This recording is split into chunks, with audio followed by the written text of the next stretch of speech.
Assalamualaikum warahmatullahi wabarakatuh.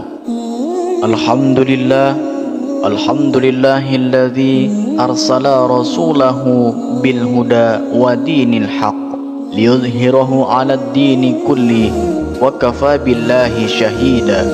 Asyhadu an la ilaha illallah wahdahu la syarika lah wa asyhadu anna Muhammadan abduhu wa rasuluh. Amma ba'du. Syukur alhamdulillah jika video ini muncul di berandamu, ini adalah petunjuk dari Allah Subhanahu wa taala kepadamu.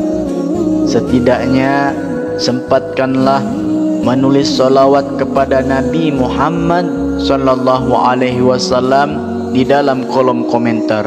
Insyaallah akan menjadi bukti kecintaan dan kasih sayang kita, sehingga kita mendapatkan syafaatnya kelak di akhirat. Amin ya rabbal alamin. Sahabat beriman, imam muda yang dirahmati Allah, salat subuh memiliki nilai yang tinggi dalam syariat Islam. Bahkan Rasulullah sallallahu alaihi wasallam mendoakan langsung umatnya yang menunaikan salat subuh. Orang yang menunaikan salat subuh juga disaksikan oleh para malaikat. Akan tetapi ada bacaan surah pendek yang tidak dianjurkan. Lantas apa keutamaan salat subuh? Bacaan surah apa yang tidak dianjurkan di waktu subuh?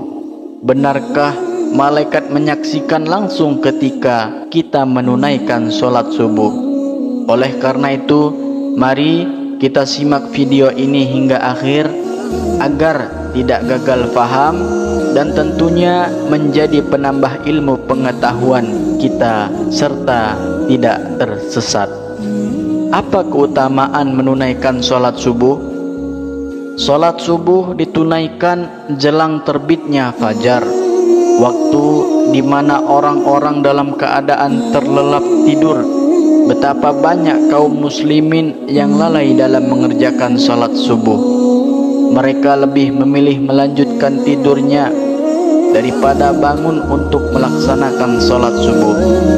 Karena itulah Rasulullah sallallahu alaihi wasallam mengkhususkan salat subuh mulia dengan keistimewaan tunggal.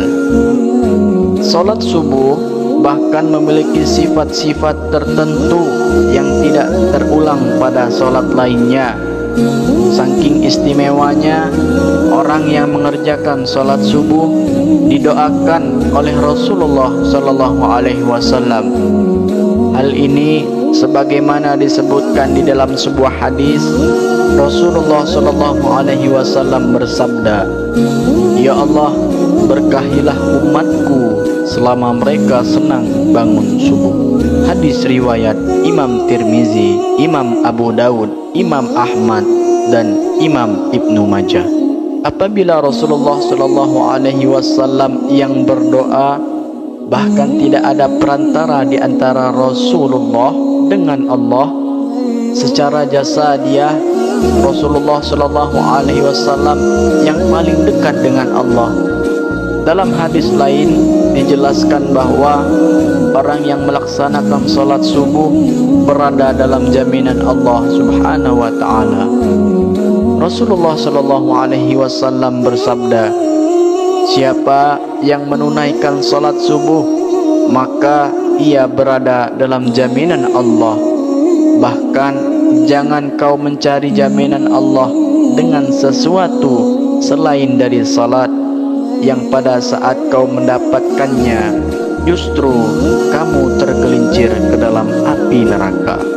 Hadis riwayat Imam Muslim. Apabila Allah Subhanahu wa taala yang memberikan jaminan, mungkin akal manusia sulit untuk menjangkau dan menebaknya.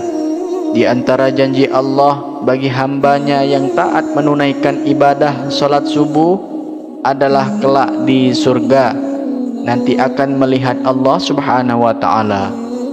Hal ini sabda Rasulullah sallallahu alaihi wasallam. Kami sedang duduk bersama Rasulullah ketika melihat bulan purnama. Beliau berkata, siapa yang menunaikan salat subuh, maka ia berada di dalam jaminan Allah. Bahkan jangan kau mencari jaminan Allah dengan sesuatu selain dari salat yang pada saat kau mendapatkannya, justru kamu tergelincir ke dalam api neraka. Hadis riwayat Imam Muslim. Apabila Allah Subhanahu wa ta'ala yang memberikan jaminan, mungkin akal manusia sulit untuk menjangkau dan menebaknya. Di antara janji Allah bagi hambanya yang taat menunaikan ibadah salat subuh adalah kelak di surga nanti akan melihat Allah Subhanahu wa ta'ala. Hal ini sebagaimana sabda Rasulullah sallallahu alaihi wasallam. Kami sedang duduk bersama Rasulullah sallallahu alaihi wasallam ketika melihat bulan purnama. Beliau berkata, sungguh kalian akan melihat Rabb kalian sebagaimana kalian melihat bulan yang tidak terhalang dalam melihatnya. Apabila kalian mampu, janganlah kalian menyerah dalam melakukan salat sebelum terbit matahari dan salat sebelum terbenamnya matahari, maka lakukanlah. Hadis riwayat Imam Bukhari dan Muslim. Di dalam Al-Quran juga telah dijelaskan bahwa salat subuh merupakan waktu yang paling baik untuk mendapatkan rahmat dan ridho dari Allah Subhanahu wa ta'ala. Allah Subhanahu wa ta'ala berfirman, dan bersabarlah kamu bersama-sama dengan orang yang menyeru Tuhannya di pagi dan senja hari dengan mengharap keindahannya, dan janganlah kedua matamu berpaling dari mereka karena mengharapkan perhiasan kehidupan dunia, dan janganlah kamu mengikuti orang yang hatinya telah kami lakukan dari mengingat kami serta menuruti hawa nafsunya, dan adalah keadaan itu melewati batas. Quran Surah Al-Kahfi ayat 28. Lantas surah apa sajakah yang tidak dianjurkan dibaca ketika salat subuh? Begitu utama dan keistimewaannya salat subuh sampai ada bacaan surat tertentu yang tidak dianjurkan. Dalam Al-Quran Surah Al-Isra ayat 78 dijelaskan bahwa malaikat menyaksikan langsung orang yang menunaikan ibadah salat subuh. Dari tafsir ayat tersebut, para ulama menyimpulkan bahwa pada salat subuh setelah bacaan Al-Fatihah disunnahkan membaca Al-Quran yang panjang, baik surat ataupun ayatnya, di mana tradisi nabi-nabi terdahulu yang kemudian dilanjutkan oleh Rasulullah sallallahu alaihi wasallam, para sahabat, tabi'in dan salafus saleh membaca ayat-ayat ataupun surah yang panjang ketika menjadi imam salat subuh. Maka dari itulah seorang imam salat subuh setelah membaca surat Al-Fatihah janganlah membaca surah pendek, apalagi super pendek seperti surah Al-Ikhlas, Al-Falaq dan An-Nas. Ini bukan masalah sah dan tidak sahnya dalam bacaan dalam salat, melainkan masalah untung dan rugi. Perkara sah sudah pasti sah, akan tetapi rugi karena disaksikan banyak malaikat. Maka tentu sangat sayang sekali jika hanya ayat pendek yang dibacanya, karena apabila semakin banyak huruf-huruf Al-Quran yang dibaca dalam melaksanakan salat subuh yang disaksikan oleh banyak malaikat, akan menambah catatan amal kebaikan kita yang disampaikan ke Allah Subhanahu wa ta'ala melalui malaikat. Rasulullah sallallahu alaihi wasallam seringkali menunjukkan contoh-contoh bacaan salat subuh yang menandakan syarat akan makna tertentu. Pada beberapa riwayat Rasulullah Shallallahu Alaihi Wasallam disebutkan sering membaca surah Al-Waqi'ah, surah At-Tur, surah Qaf, dan surah At-Takwir.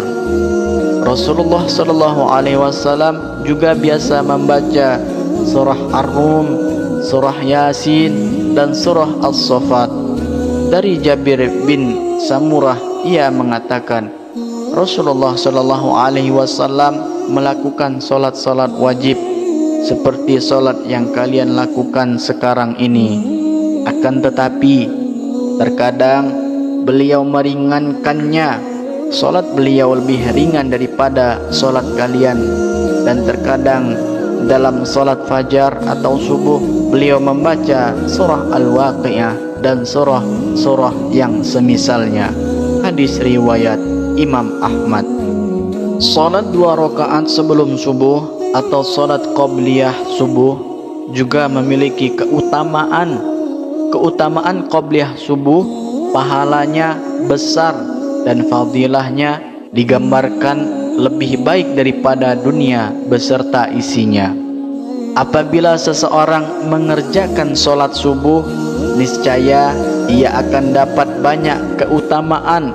Selain keutamaan yang telah disebutkan, ternyata orang yang menunaikan salat subuh disaksikan langsung oleh para malaikat. Apakah benar para malaikat menyaksikan kita ketika salat subuh? Allah Subhanahu wa ta'ala telah menyiapkan pahala yang luar biasa bagi mereka yang membiasakan salat subuh tepat pada waktunya. Pahalanya bahkan sebanding dengan salat semalam suntuk. Janji pahala ini sebagaimana sabda Rasulullah Sallallahu Alaihi Wasallam, barang siapa yang salat subuh berjamaah, maka seakan-akan dia telah melaksanakan salat semalam suntuk. Hadis riwayat Imam Bukhari. Memang sebagai orang lalai mengerjakan salat subuh karena malas bangun pagi, padahal secara ilmiah bangun pagi dan menekan ibadah salat lebih baik daripada tertidur pulas dan malas-malasan. Bahkan di dalam ilmu sains menjelaskan pembuluh darah manusia akan mengembang pada tengah malam terakhir sampai menjelang siang. Kemudian secara berangsur-angsur sekumpulan sel darah akan menggumpal pada dinding pembuluh sehingga terjadi penyempitan. Inilah yang mengakibatkan tekanan darah tinggi. Dari segi medis pun mendukung aktivitas pagi untuk kesehatan tubuh. Salat subuh yang memicu orang bangun pagi juga akan menjadi penerang pada hari kiamat, hari di mana orang-orang akan ketakutan. Rasulullah Shallallahu Alaihi Wasallam bersabda, berilah kabar gembira bagi orang-orang yang berjalan di kegelapan menuju masjid untuk mengerjakan salat subuh dengan cahaya yang terang benderang, pertolongan pada hari kiamat. Hadis riwayat Imam Abu Daud, Imam Tirmizi, dan Imam Ibnu Majah. Salat subuh yang dilaksanakan pada pergantian malam dan siang dimulai menjadi hal yang disukai para malaikat, karena pada saat itulah mereka malam dan siang sedang bertugas. Maka dari itulah mereka melaksanakan salat subuh pada awal waktu, sebab disaksikan oleh para malaikat, baik itu malaikat yang bertugas pada malam hari ataupun siang hari. Allah Subhanahu wa ta'ala berfirman, dan dirikanlah salat subuh, sesungguhnya salat subuh itu disaksikan oleh para malaikat. Quran Surah Al-Isra ayat 78. Begitu sangat istimewanya menunaikan ibadah salat subuh. Selain mendapatkan pahala baik dari segi medis, Selain mendapatkan pahala baik dari segi medis, disaksikan pula oleh para malaikat. Itulah beberapa keistimewaan sholat subuh. Semoga kita semua dimudahkan untuk melaksanakan sholat subuh secara berjamaah, yang pahalanya begitu sangat besar, sehingga lebih baik daripada dunia beserta isinya. Wallahu alam bissawab. Sekian, semoga video ini bermanfaat bagi kita semua. Akhirul kalam, wassalamualaikum warahmatullahi wabarakatuh.